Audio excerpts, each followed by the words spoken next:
Bonjour à toutes et à tous, je me présente Michael. Bienvenue sur cette chaîne podcast réservée exclusivement au code de la route. Nous voyons ensemble le chargement et les passagers. Commençons par le chargement. Les bagages.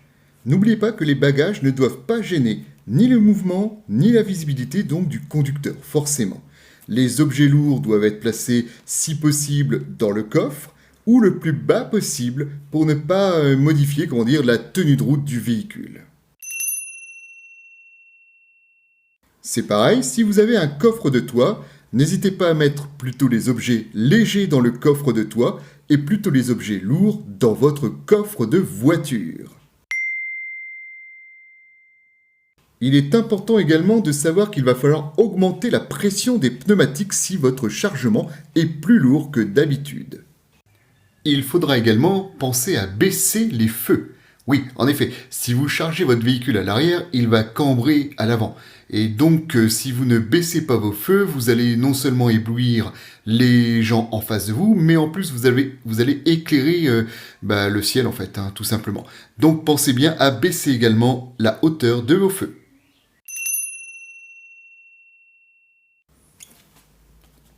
Les objets encombrants. Alors, pour le chargement des objets encombrants, généralement, on va les mettre sur le toit, sur ce qu'on appelle donc une galerie de toit, des barres de toit, enfin ce que vous voulez. Donc, si vous mettez par exemple une échelle, il faut savoir qu'on ne peut pas dépasser l'avant du véhicule. On dit on ne dépasse pas l'aplomb du véhicule à l'avant, c'est-à-dire la limite. Par contre, on peut dépasser l'arrière. On peut dépasser l'arrière jusque 3 mètres. Et à partir de 1 mètre, il faut mettre un dispositif réfléchissant rouge. Je dis bien un dispositif homologué, pas le petit bout de chiffon que vous mettez au bout de votre échelle pour bien indiquer à tous ceux qui sont derrière vous qu'il y a bien un objet encombrant. Pour la largeur, vous êtes limité à 2,55 m de largeur maximum, que ce soit placé sur le toit, ou alors que ça dépasse donc des vitres sur le côté, ou au niveau du coffre. En tout cas, ça ne doit pas dépasser en largeur 2,55 m. Quant à la hauteur, eh bien figurez-vous qu'il n'y a aucune limitation de hauteur qui est imposée. Aucune. C'est pour ça que l'on a sur la route des panneaux d'interdiction en hauteur quand il y a un tunnel, un pont, un portique pour rentrer sur un parking. Voilà, parce que tout simplement, la loi ne fixe pas de limite sur la hauteur. Si vous embarquez des vélos à l'arrière ou sur le toit, n'oubliez pas que c'est sur le toit, il faudra bien avoir en tête donc la hauteur maximum, vélo compris bien sûr, sinon vous risquez de perdre vos vélos sur le premier portique en entrant donc dans sur un parking. Par contre, si vous mettez vos vélos à l'arrière, il faudra rajouter obligatoirement ce que l'on appelle une plaque d'immatriculation, bien sûr la plaque d'immatriculation de votre véhicule, avec des feux de signalisation, une rampe où dessus il y aura tous les feux, les clignotants, les feux stop, les feux de position, pour qu'on puisse voir votre véhicule malgré la tâche donc des vélos.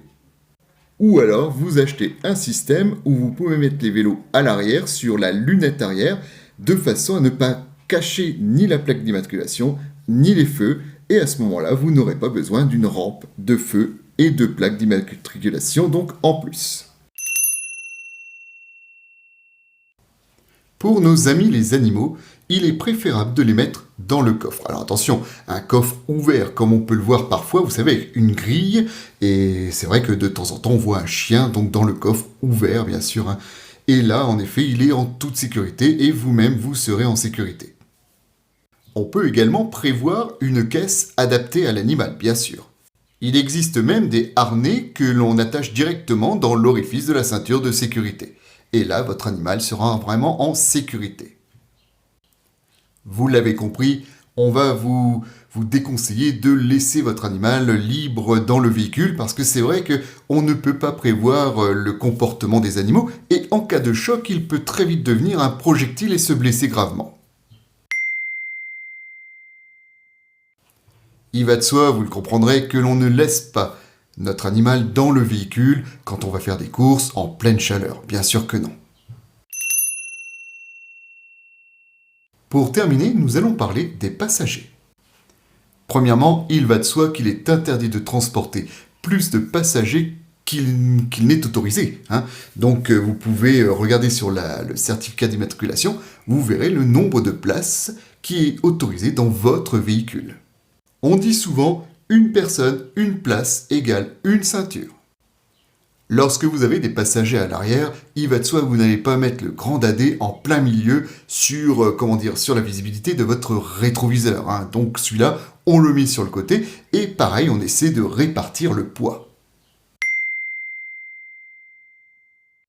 Ensuite, lorsque tout le monde est bien installé, avant de démarrer le véhicule, assurez-vous que chacun de vos passagers soit bien attaché. Bien sûr, la ceinture de sécurité. Petit rappel, si vos passagers majeurs ne s'attachent pas, vous ne perdrez pas de points, vous conducteur, vous n'aurez pas non plus l'amende. Qui aura l'amende ? Celui qui est majeur, lui qui est passager et qu'il ne s'attache pas aura l'amende. Par contre, comme il ne conduit pas, il n'aura pas de points en moins sur son permis. A l'inverse, vous êtes responsable financièrement de tous les passagers mineurs. Je m'explique.